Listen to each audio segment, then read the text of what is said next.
Good morning students. मैं doctor Swati Sharma government college Jaipur से associate professor chemistry में। इस वीडियो में हम डिस्कस करेंगे केमिस्ट्री के बीएससी पार्ट 3 के लिए इनऑर्गेनिक केमिस्ट्री के क्वेश्चन पेपर को। यह क्वेश्चन पेपर है सन 2019 का। बच्चों, अनफॉर्चुनेटली आप लोग 2020 में सेकेंड पार्ट 2 से पार्ट 3 बिना एग्ज़ाम दिए पार्ट 3 में प्रमोट कर दिए गए हैं और ये हम लोगों के लिए थोड़ा सा मुश्किल वक्त है और मैं उम्मीद करती हूँ कि अब हमें इस साल यानी 2021 में परीक्षा देने का सुअवसर प्राप्त होगा। ये जो क्वेश्चन पेपर है ये ख़ास तौर से राजस्थान यूनिवर्सिटी में पढ़ने वाले कॉलेजेस के स्टूडेंट्स के लिए है और विशेष तौर पर गवर्नमेंट कॉलेज जयपुर और गवर्नमेंट कॉलेज शाहपुरा के बच्चों के लिए है। वैसे राजस्थान यूनिवर्सिटी में पढ़ने वाले सभी कॉलेजेस के स्टूडेंट्स के लिए ये उतना ही उपयोगी रहेगा। बच्चों, इस वीडियो में हम बीएससी पार्ट 3 का इनऑर्गेनिक केमिस्ट्री का पेपर स्टडी करेंगे। क्वेश्चन पेपर कैसे देते हैं, कॉपीज़ की एंट्री कैसे करते हैं, इस सब का आप लोग पार्ट 3 में हैं। आप लोगों ने पार्ट 1 का एग्ज़ाम दे रखा है तो आप लोगों को इस चीज़ का अनुभव है। मैं उस पर समय बर्बाद नहीं करूँगी, हम सीधे क्वेश्चंस देखेंगे। आप लोगों को पैटर्न याद होगा कि केमिस्ट्री का पेपर चाहे वो इनऑर्गेनिक हो, चाहे ऑर्गेनिक हो या फिज़िकल हो, 5 यूनिट्स में सेट होता है और हर यूनिट में 2-2 क्वेश्चंस आते हैं। ये आपके सामने आ गया, ये देखिए, ये 2000 केमिस्ट्री 1, ये 2019 बीएससी पार्ट 3 एग्ज़ामिनेशन 2019 का इनऑर्गेनिक केमिस्ट्री का पेपर है। केमिस्ट्री 1 अकार्बनिक रसायन। इसमें 5 यूनिट्स हैं, हर यूनिट में से 2 क्वेश्चन सेट किए गए हैं। आपको हर यूनिट में से एक क्वेश्चन सेलेक्ट करते हुए 5 प्रश्न करने हैं। 5 यूनिट्स 5 प्रश्न, हर यूनिट में 2 प्रश्न हैं। आपको हर यूनिट से एक एक प्रश्न करना है। जैसे यूनिट 1, इसमें आपके क्वेश्चन नंबर 1 और 2 है, आपको इन दोनों में से एक क्वेश्चन करना है। फिर यूनिट 2 में क्वेश्चन नंबर 3 और फिर यूनिट 2 का ही क्वेश्चन नंबर 4, आपको 3 और 4 में से एक करना है। ये यूनिट 3 में क्वेश्चन नंबर 5, 6 में से एक करना है। यूनिट 4 क्वेश्चन नंबर 7 और 8 इनमें से एक करना है। यूनिट 5 क्वेश्चन नंबर 9 और 10 इनमें से एक करना है। यानी हर यूनिट में से एक एक क्वेश्चन सेलेक्ट करते हुए आपको 5 क्वेश्चंस करने हैं। अगर सब कुछ सामान्य रहता है तो आपका इस तरह का प्रश्न पत्र आएगा। और यदि फिर ऐसा ही होता है कि कोरोना काल चल रहा है और आपका एग्ज़ामिनेशन टाइम कम किया जा रहा है और आपको 60% ही करना है, तो कोई से भी 3 प्रश्न करने होंगे और उस समय देखेंगे कि क्या नीति बनती है। तो जो भी नीति बनेगी वो आपको फिर हम एक वीडियो द्वारा बताएंगे और आपको हो सकता है सिर्फ 3 सवाल करने हो और एक कंपल्सरी सवाल करना हो, जिसमें से आपको 4 2-2 नंबर के या 1-1 नंबर के, जो भी पैटर्न उस समय सेट होगा वो बताया जाएगा। पर सामान्य परिस्थितियों में जो हमारा पैटर्न है वो है कि आपका ये पेपर 33 नंबर का है, 33 मार्क्स का है ना, और सभी क्वेश्चन 6.5 नंबर के हैं और 6.5 नंबर के 5 क्वेश्चंस आपको करने हैं, हर यूनिट में से एक। यूनिट 1 का पहला question soft hard acid base में से है। यूनिट 1 क्योंकि मैं आपको सिलेबस पढ़ा चुकी हूँ उससे पहले वाले वीडियो में, तो आपको याद होगा कि फर्स्ट यूनिट में हमारे पास hard soft acid base chapter है, ठीक है। तो एक ही चैप्टर है यूनिट 1 में से, तो इसी में से दोनों सवाल सेट होंगे। बहुत छोटा सा चैप्टर है, इसको हम अच्छी तरीके से पढ़ेंगे और इसमें से आने वाले किसी भी सवाल का हम जवाब भली प्रकार दे पाएंगे। हार्ड सॉफ्ट एसिड बेस में से 2 सवाल सेट किए गए हैं और उन दोनों ही सवालों में 3 हिस्से कर दिए गए हैं और आपको ये बताया गया है कि हर हिस्सा कितने अंक का है। जैसे क्वेश्चन 1 का पार्ट ए 2 मार्क्स का, पार्ट बी 2 मार्क्स का, पार्ट सी 2.5 मार्क्स का। क्वेश्चन 2 में पार्ट ए 2.5 नंबर का और बी और सी 2-2 नंबर के। पर क्वेश्चन 6.5 नंबर का है और आपके 3 हिस्सों में पूछा गया है। What are the limitations of hard soft acid base theory? Hard soft acid base सिद्धांत की सीमाएं क्या हैं?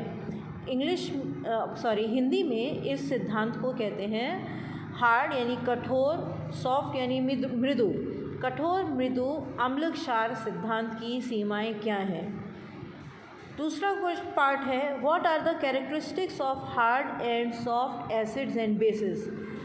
कठोर और मृदु अम्लों और क्षारों के लक्षण क्या होते हैं? Explain Pearson HSAB concept, Pearson सिद्धांत को समझाइए। दूसरे सवाल में है कठोरता एवं मृदुता के विभिन्न सिद्धांतों की व्याख्या करिए। Explain various theories of hardness and softness. B part है explain why HgO mercuric oxide is soluble in HCl but HgS mercuric sulphide is insoluble in HCl। आपको ये समझाना है कि HCl में मर्क्यूरिक ऑक्साइड तो विलेय है जबकि मर्क्यूरिक सल्फाइड अविलेय है, ऐसा क्यों? पार्ट सी है explain why lithium iodide hydrolyse easily while LiF does not. Lithium iodide का तो शीघ्रता से जल अपघटन हो जाता है परंतु लिथियम फ्लोराइड का जल अपघटन नहीं होता, ये समझाइए।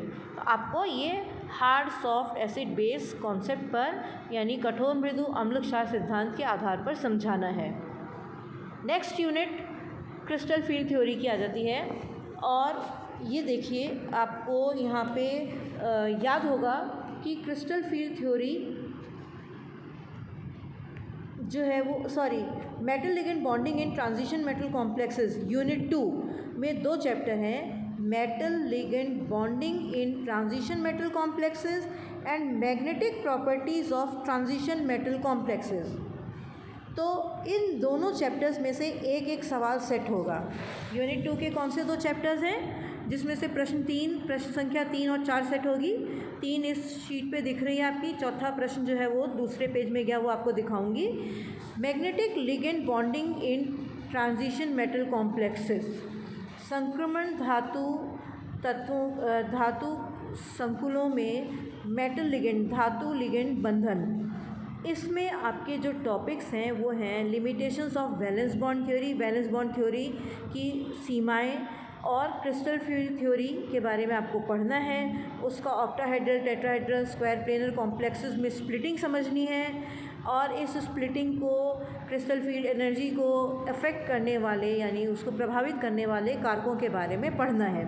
तो इन्हीं में से पहला सवाल सेट होगा और 2019 में जो सवाल बनाया गया वो था कि explain crystal field splitting of D orbitals for octahedral complexes. अष्टफलकीय क्रिस्टल क्षेत्र में डी कक्षकों के विभाजन को समझाइए। दूसरा प्रश्न बी पार्ट जिसका सेट हुआ वो था explain valence bond theory and its limitations, संयुक्ता बंध सिद्धांत समझाइए और इसकी सीमाएं क्या हैं। तो ये पहले चैप्टर में से 2 क्वेश्चन सेट हुए। अब आपका दूसरा चैप्टर मैं यहाँ पे सिलेबस का भी आपको याद दिला रही हूँ जिसमें से चौथा प्रश्न सेट किया गया है। वो चैप्टर का जो नाम है वो है magnetic properties of transition metal complexes, संक्रमण धातु संकुलों की चुंबकीय गुण। इसमें आप पढ़ते हैं types of magnetic behaviour, methods of determining magnetic susceptibility, spin only formula, LS coupling, correlation of mu spin only, mu effective values, orbital contribution to magnetic moments, applications of magnetic moment data for 3D metal complexes. ये topics आप अपने unit 2 के 2nd chapter में पढ़ते हैं और unit 2 के 2nd chapter में से जो चौथा सवाल 2019 में सेट हुआ था वो आपके सामने स्क्रीन पर है। Explain splitting of tetrahedral and square planar complexes, चतुष्फलकीय व समतल वर्गाकार संकुलों के क्रिस्टल विभाजन को समझाइए। बी पार्ट हुआ calculate the value of crystal field stabilisation energy in terms of dq for tetrahedral complexes having D2 configuration. चतुष्फलकीय संकुलों में D2 विन्यास के लिए क्रिस्टल क्षेत्र स्थायीकरण ऊर्जा की गणना dq मान में करिए और ये है 2 नंबर का। सी पार्ट जो इसमें सेट हुआ वो था explain the relation between volume and molar susceptibility. चुंबकीय आयतन प्रवृत्ति तथा मोलर प्रवृत्ति के संबंध की व्याख्या करिए। ये भी 2 मार्क्स का क्वेश्चन है। तो इस प्रकार यूनिट 2 में 2 चैप्टर्स हैं और दोनों चैप्टर्स में से एक एक प्रश्न सेट किया गया। अब अपने पास यूनिट 3 में क्वेश्चन नंबर 5 और 6 हैं। तो आपको ये देखना है कि यूनिट 3 में 2 चैप्टर्स हैं। पहला है electron spectra of transition metal complexes, संक्रमण धातु संकुलों के इलेक्ट्रॉन स्पेक्ट्रा, और thermodynamic and kinetic aspects of metal complexes, धातु संकुलों के थर्मोडायनेमिक और काइनेटिक एस्पेक्ट्स। ये 2 चैप्टर्स हैं। इनमें से 2 क्वेश्चन सेट हुए हैं। पहले चैप्टर में से 5वां क्वेश्चन और दूसरे चैप्टर में से 6ठा क्वेश्चन। तो जो 2019 में क्वेश्चन आया वो देखिए 2 पार्ट्स का है और अंक हैं इसके 3.5 और 3। 3.5 अंकों का सवाल था explain LMCT and MLCT transitions with suitable examples. उचित उदाहरणों के साथ LMCT का मतलब है ligand to metal charge transfer complex. ठीक है, कॉम्प्लेक्स का इस्तेमाल नहीं किया, ligand to metal charge transfer, यानी कोई भी जब संकुल बनता है तो आवेश यानी चार्ज को ट्रांसफ़र किया जाता है। तो वो साधारण परिस्थिति में लिगेंड दाता परमाणु होता है और मेटल ग्राही परमाणु होता है। तो जो आवेश का स्थानांतरण होता है वो लिगेंड से मेटल परमाणु की तरफ होता है। तो आपको उचित उदाहरण से लिगेंड मेटल चार्ज ट्रांसफ़र समझाना है। और दूसरी परिस्थिति metal to ligand charge transfer संक्रमण, यानी मेटल से लिगेंड में चार्ज का ट्रांसफ़र हो रहा है, उसको समझाना है। तो आपको उदाहरण देने हैं। और LMCT तो सीधी गंगा है, MLCT उल्टी गंगा बह रही है। ये उल्टी गंगा क्यों बहती है, किस तरह बहती है, आप ये समझेंगे तब जाके आपको MLCT का उदाहरण याद होगा। तो जब हम ये चैप्टर पढ़ेंगे तब ये आपको पढ़ाएंगे कि metal to ligand charge transfer क्यों होता है। ठीक है। नेक्स्ट क्वेश्चन जो सिलेक्ट हुआ वो था right selection rules for DD transition, DD संक्रमण के लिए वर्ण नियम समझाइए। ऊपर 3.5 अंक का सवाल है, वो पूछ रहे हैं कि चार्ज ट्रांसफ़र कैसे हो रहा है, यानी संक्रमण हो रहा है। MLCT संक्रमण समझाइए, यानी संक्रमण के बारे में पूछा है। ठीक, अब 2 तरह के संक्रमण पूछे हैं, आपको दोनों तरह के संक्रमण बताने हैं। उनके पीछे जो भी लॉजिक है कि वो ऐसा क्यों हो रहा है और उसके होने के फलस्वरूप कौन से भौतिक परिवर्तन हो रहे हैं, वो भौतिक प्रभाव पड़ रहे हैं, बॉन्डिंग हो रही है, बैक बॉन्डिंग हो रही है, स्थायीकरण हो रहा है, चार्ज का पुनर्वितरण हो रहा है, ये सब आपको समझाना है। अब संक्रमण कई तरह के होते नज़र आएंगे। जब आप ऊर्जा स्तर बनाते हैं तो आपको बहुत सारे संक्रमण संभव नज़र आते हैं। उनमें से DD संक्रमण के लिए जो वर्ण नियम है, बहुत सारे संक्रमण होने की संभावना नज़र आती है, परंतु वर्ण नियम सिलेक्शन रूल्स रेस्ट्रिक्ट करते हैं या ये कहते हैं कि ये संक्रमण जो है वो संगत है, रूल के अकॉर्डिंग है, अलाउड है, या कोई विशेष संक्रमण जो है वो प्रतिबंधित है। और जो अलाउड, जो संक्रमण प्रतिबंधित नहीं होते हैं उनके होने की संभावना अधिक होती है, प्रतिबंधित संक्रमणों के होने की संभावना कम होती है। वर्ण नियम के अनुसार होने वाले संक्रमणों की तीव्रता अधिक होती है और वर्ण नियमों के विपरीत होने वाले संक्रमणों की तीव्रता कम होती है। तो आपको इस सवाल के जवाब में, क्योंकि ये 3 नंबर का सवाल है, आपको ये वर्ण नियम बताने हैं और वर्ण नियम के अनुकूल या उसके विपरीत संक्रमण होते हैं, उनकी क्या तीव्रता होती है, उनसे क्या प्रभाव पड़ते हैं, धातु संकुलों के रंगों पर या स्पेक्ट्रोस्कोपी पर क्या प्रभाव पड़ते हैं, इसका भी जिक्र करना आना चाहिए 3 नंबर प्राप्त करने के लिए। नेक्स्ट क्वेश्चन पे पढ़ते हैं, क्वेश्चन 6। जो कि यूनिट 3 के सेकंड चैप्टर में से लिया गया है। सेकंड चैप्टर आपको बताया था thermodynamic and kinetical aspects of metal complexes, ये होगा। इसमें stability brief on outline of thermodynamic stability of metal complexes and factors affecting the stability substitution of square planar complexes, ये सब आता है।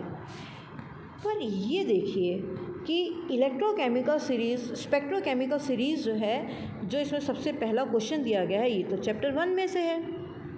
इसका मतलब है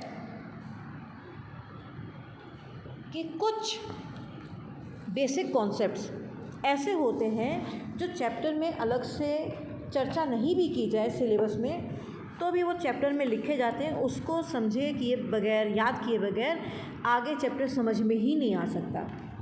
इसका मतलब है ये हर हाल में हमें, चाहे हम चैप्टर 1 में पढ़ें चाहे चैप्टर 2 में पढ़ें, यूनिट 3 के चैप्टर 1 में आपको ये पढ़ा दिया जाए स्पेक्ट्रोकेमिकल सीरीज़ क्या होती है, या चैप्टर 2 में समझाया जाए, हम ये कहीं पे भी पूछ सकते हैं। ये आपके सामने 2019 में ये प्रश्न आया हुआ है। और जब हम पढ़ेंगे तो देखेंगे कि ये डिटेल्स में आपको चैप्टर 1 में भी पढ़ाया जाएगा और चैप्टर 2 में भी इसका जिक्र किया जाएगा।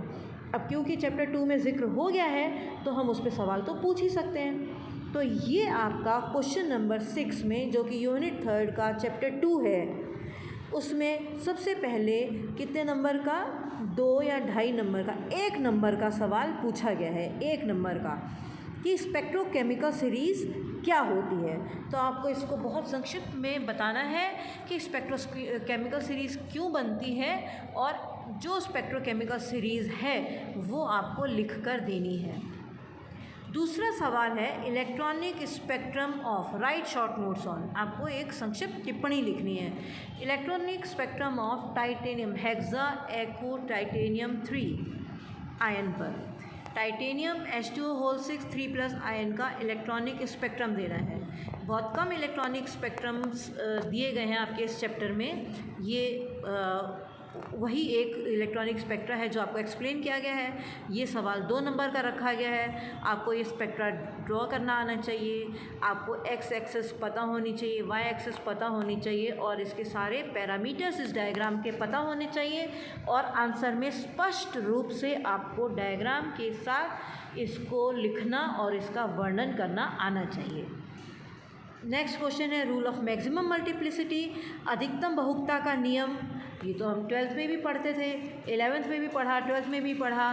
बीएससी पार्ट फर्स्ट में पहले एटॉमिक स्ट्रक्चर चैप्टर होता था, उसमें भी पढ़ते थे। बहुत सरल नियम है, आपको पढ़ाया जाएगा वापस से। 1 नंबर का होना चाहिए, 1 नंबर का ये सवाल है। 2.5 नंबर का डी पार्ट है थर्मोडायनेमिक स्टेबिलिटी, ऊष्मागतिक स्थायित्व। मेरी नज़र में ये चैप्टर में से जो क्वेश्चन पूछा गया है, ये बहुत छोटा सा सवाल बनाया गया है। इसमें जो सवाल है वो सीधा सीधा सवाल है। आपने जो बुक में पढ़ा, आपने उसको समझकर यदि याद कर लिया तो आप इस सवाल को हल कर सकते हैं। प्रश्न पत्र में आपकी स्मरण शक्ति, आपका लॉजिक पावर, आपको क्वेश्चन सॉल्व करना, ये सब पूछा जाता है। तो ये सवाल जो है, ये एक डायरेक्ट सवाल है जो आपके समझ कर याद करने की शक्ति को की परीक्षा ले रहा है। अब यूनिट 4 में हमारे पास 2 चैप्टर हैं। यूनिट 4 में हमारे पास एक चैप्टर है ऑर्गेनोमेटेलिक केमिस्ट्री। ये थोड़ा सा बड़ा चैप्टर है।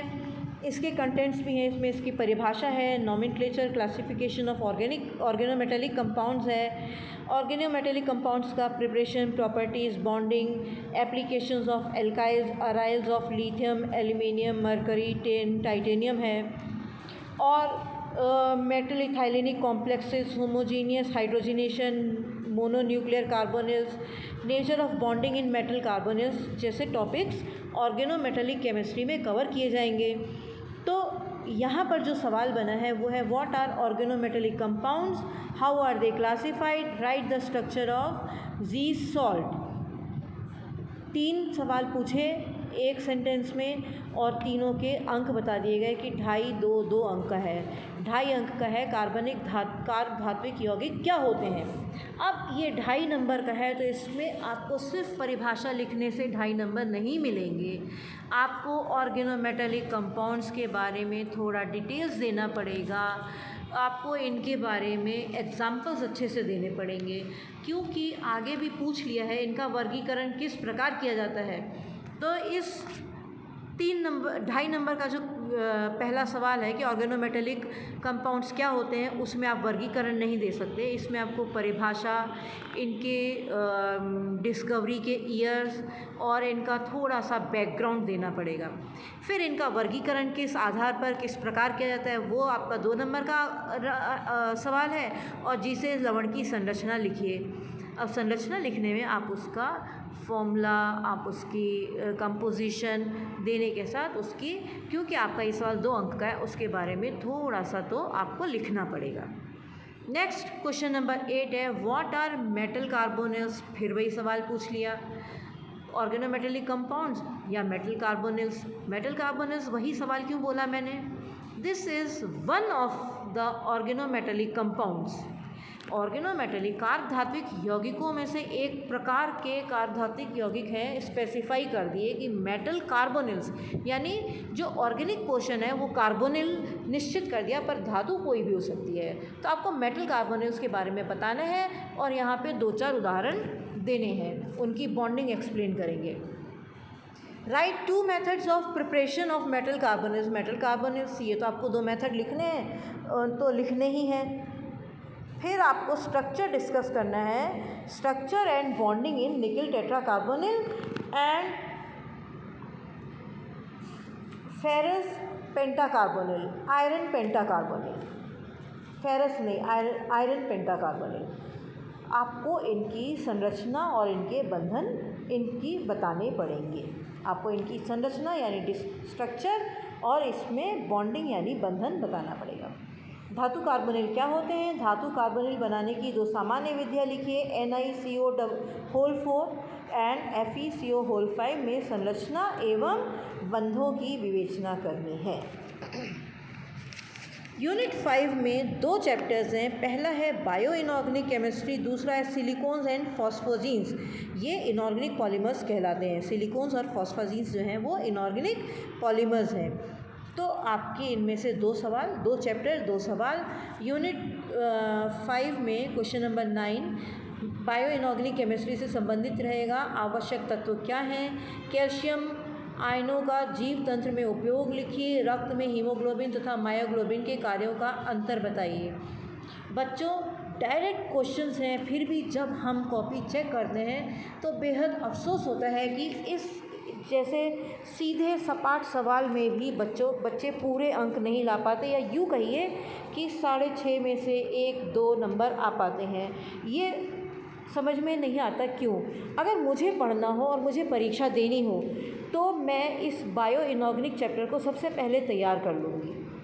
डायरेक्ट क्वेश्चन है, थ्योरेटिकल क्वेश्चन है, आपको नोट्स बनाने हैं, इन क्वेश्चंस के आंसर्स लिख के रखने हैं।